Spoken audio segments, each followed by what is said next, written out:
Bismillahirrahmanirrahim. Assalamualaikum warahmatullahi wabarakatuh. Bismillah, alhamdulillah. Ilahi anta maksudi waridoka maklubi atini mahabatak wa manfatak. Qalu subhanaka la ilma lana illa ma 'allamtana innaka antal alimul hakim. Hasbunallah wa ni'mal wakil, ni'mal maula wa ni'mal nasir, la haula wala quwata illa billahil aliyyil azim. Sedulur-sedulur yang diberkahi Allah, sesuai dengan judul pada kesempatan kali ini, yang mana di dunia per-YouTuban sedang dihebohkan, ada suatu kubu dengan kubu yang lainnya sedang berseteru, atau bisa kita katakan versus seperti itu. Yang mana di satu sisi ada si tukang sulap atau magician, atau yang sering kita kenal dengan pesulap merah, atau yang nama aslinya itu adalah Marcel Radipal. Mohon maaf jika saya kurang tepat dalam menyebutkannya.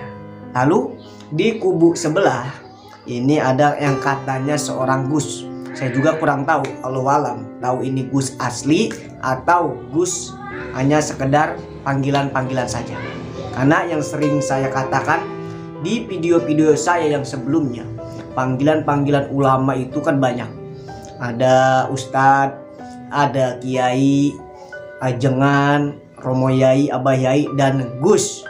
Nah, kalau misalkan hanya panggilan-panggilan dari umat, belum tentu sama dengan panggilan-panggilan dari Allah. Orang yang mendapat cap ulama dari Allah, insya Allah beliau adalah ulama-ulamanya Allah.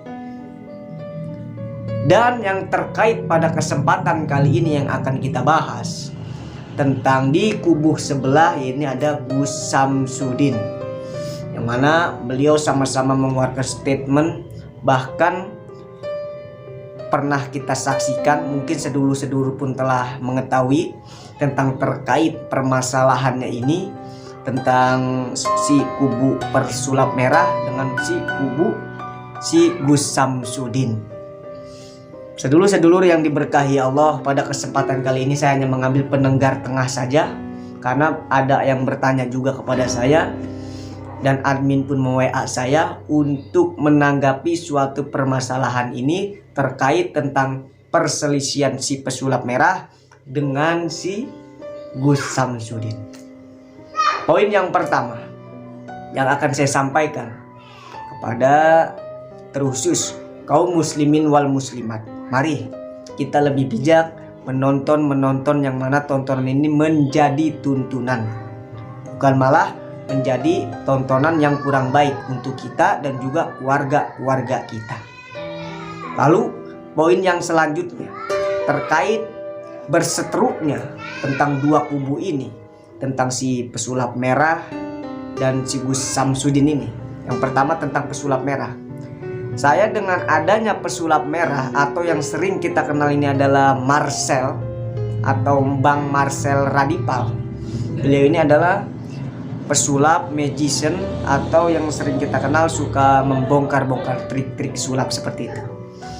Kalau misalkan tujuannya untuk menyadarkan umat, tujuannya untuk memberikan yang terbaik kepada umat agar umat di sana tidak gampang tertipu oleh dukun-dukun, saya bahkan sangat setuju dengan pola pikirnya, dengan cara dakwahnya si pesulap merah ini. Kenapa saya katakan cara dakwah? Jadi seperti ini. Yang dinamakan orang berdakwah itu tidak harus hanya memakai jubah, lalu memakai eagle dan dengan kepala, tidak kudu.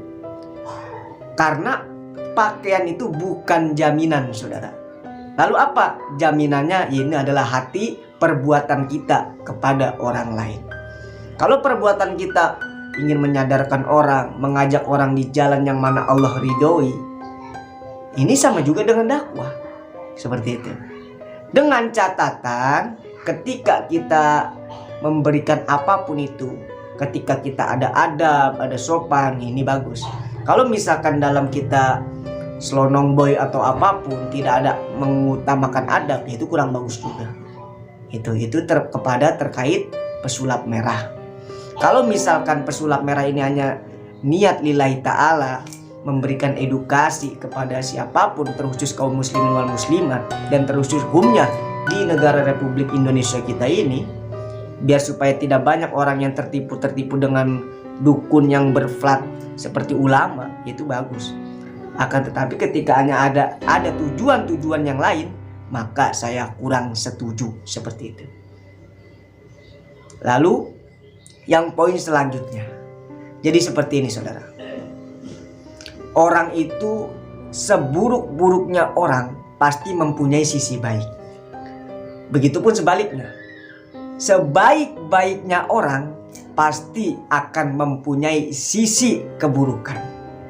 Contoh, pada kesempatan kali ini yang judul yang sedang kita bahas tentang si pesulap merah, yang mana beliau ini membongkar-bongkar trik seseorang.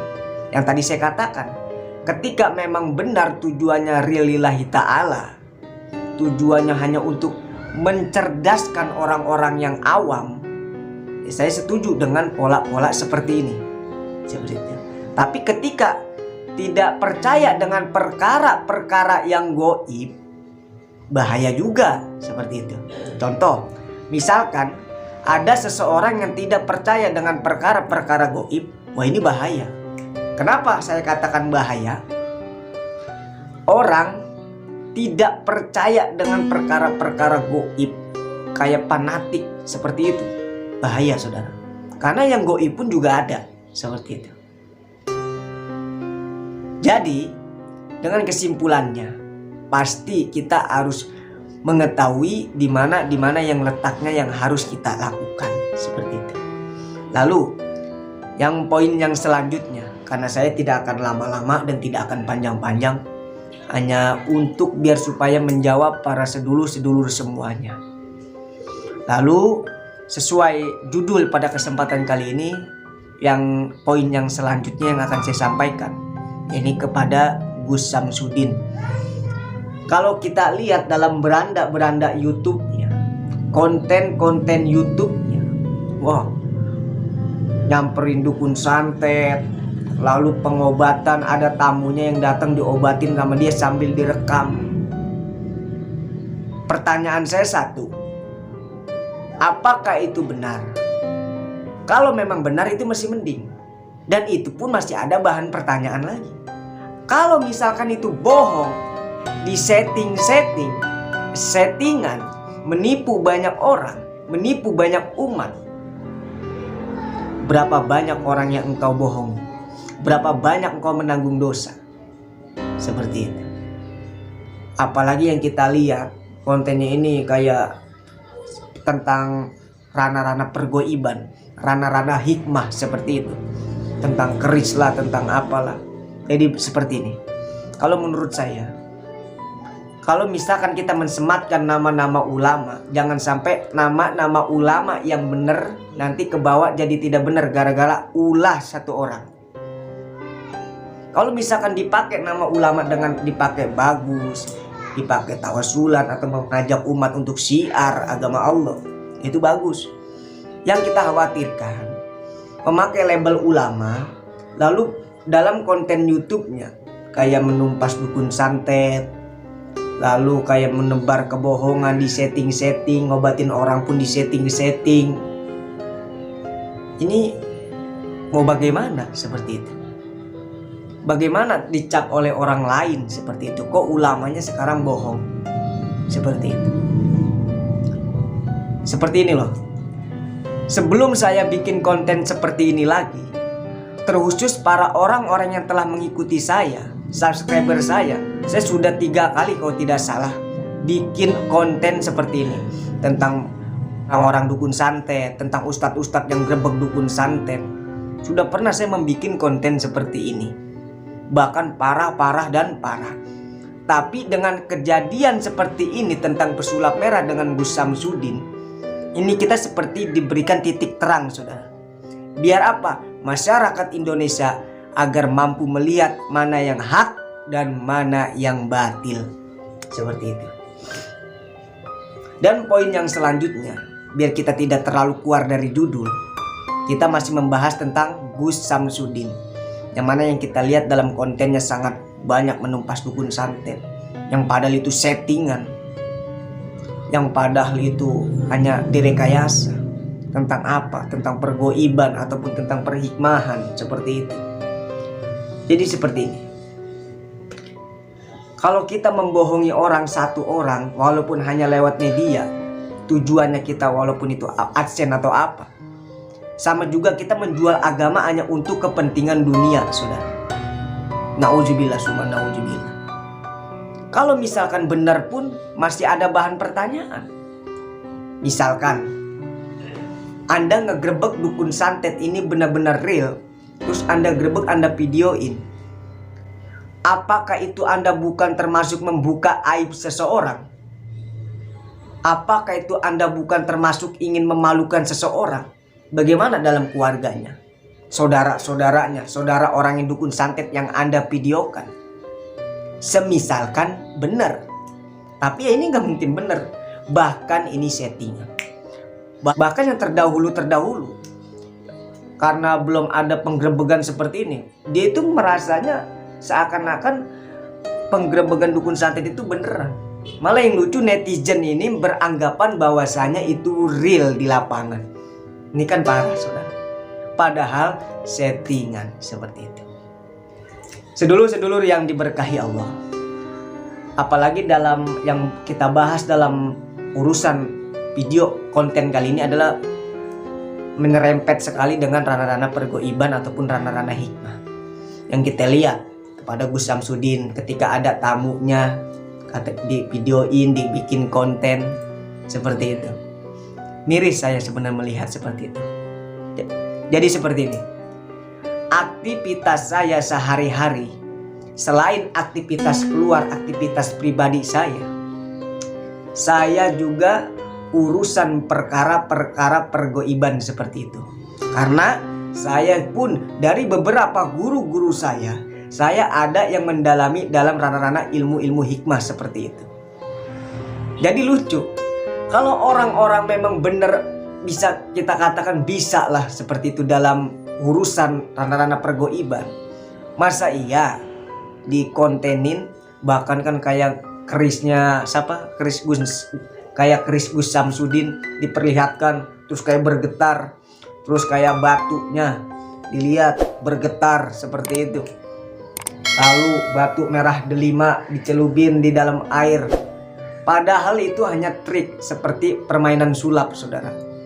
Orang-orang yang mengerti dalam perkara-perkara pergoiban, perkara-perkara ilmu hikmah, lucu sebenarnya melihat seperti adegan seperti itu.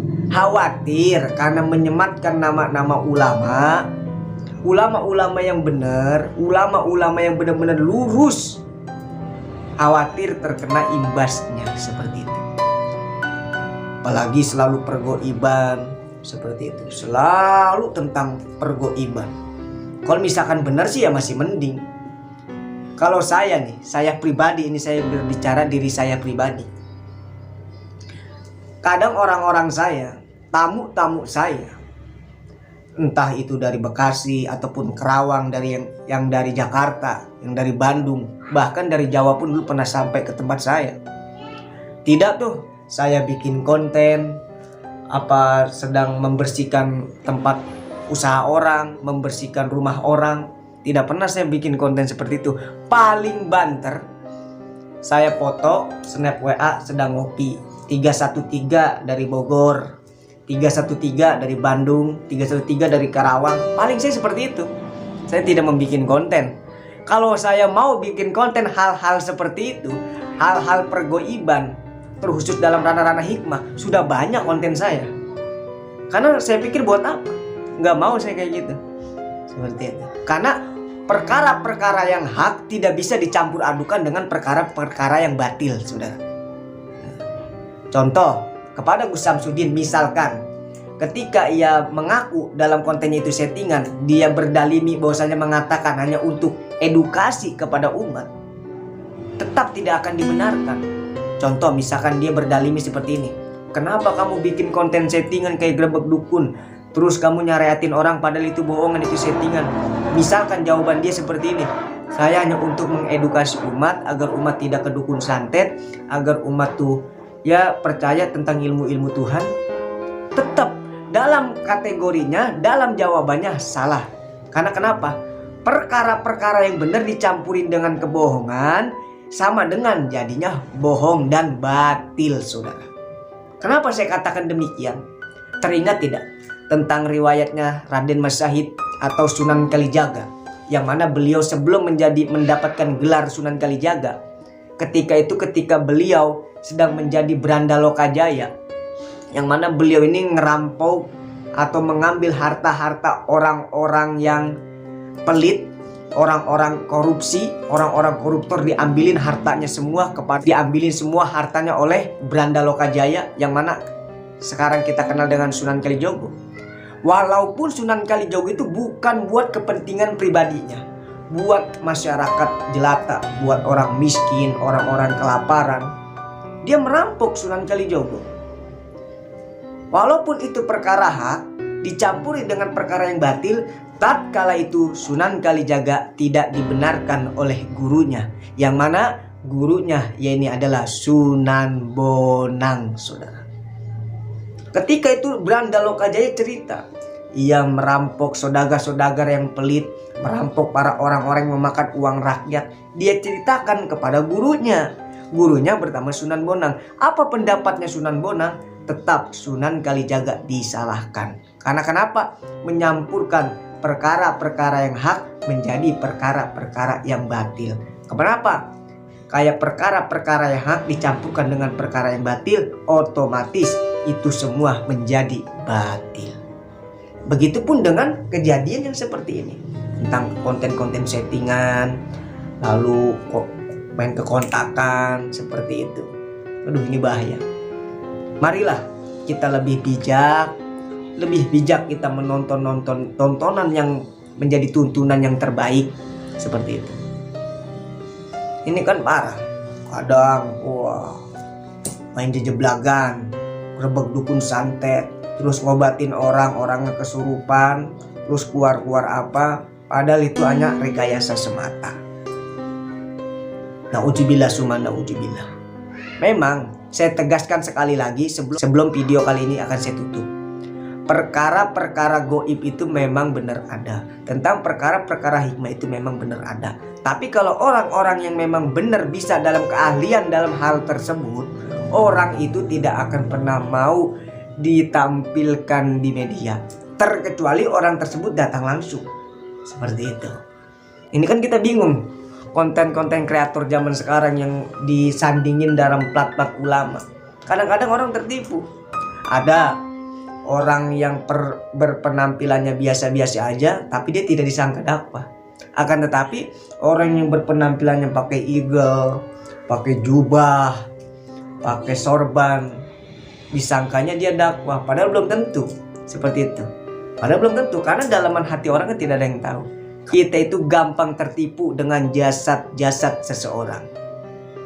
Seharusnya yang kita lihat itu adalah perbuatannya mereka, maka kita tidak akan pernah tertipu oleh penampilan apapun, saudara. Maka dari itu, sebelum video kali ini akan saya tutup, mari pesan saya yang terakhir. Tatkala kalau misalkan memang kita ingin senang dengan tontonan-tontonan pergoiban atau kuntil-kuntil anak seperti itu, lebih baik nonton aja kayak film Susana. Terus kan banyak film pocong apa tuh, banyak lah. Mau di YouTube gak, mau di TV. Nah itu udah jelas. Karena apa? Perfilman, skenario, orang-orang udah tahu seperti itu. Ataupun nonton-nonton yang lain, atau ceramah kan banyak tuh, para habib-habib, para kiai, para ustadz. Ini kan aduh, Masya Allah, sangat miris dengan keadaan yang sekarang. Orang menghalalkan segala cara, bahkan yang sangat-sangat miris, dilantunkan ayat-ayat zikir, dilantunkan ayat-ayat sholawat. Ayat-ayat seperti itu digunakan untuk menipu orang lain. Ayat-ayat seperti itu digunakan untuk membohongi orang lain. Ayat-ayat sholawat, ayat-ayat zikir, Masya Allah, na'udzubillah summa na'udzubillah. Semoga kita semuanya dilindungi oleh Yang Maha Kuasa, diberikan jalan yang terbaik, diberikan tontonan-tontonan yang terbaik. Mari kita jaga sanak keluarga kita, kerabat-kerabat kita, teman-teman kita, anak keluarga dan kita, untuk apa? biar supaya tidak gampang taklid seasal ikut-ikutnya seperti itu, saudara. Semoga apa yang saya sampaikan bermanfaat. Ihdinas siratal mustaqim. Assalamualaikum warahmatullahi wabarakatuh.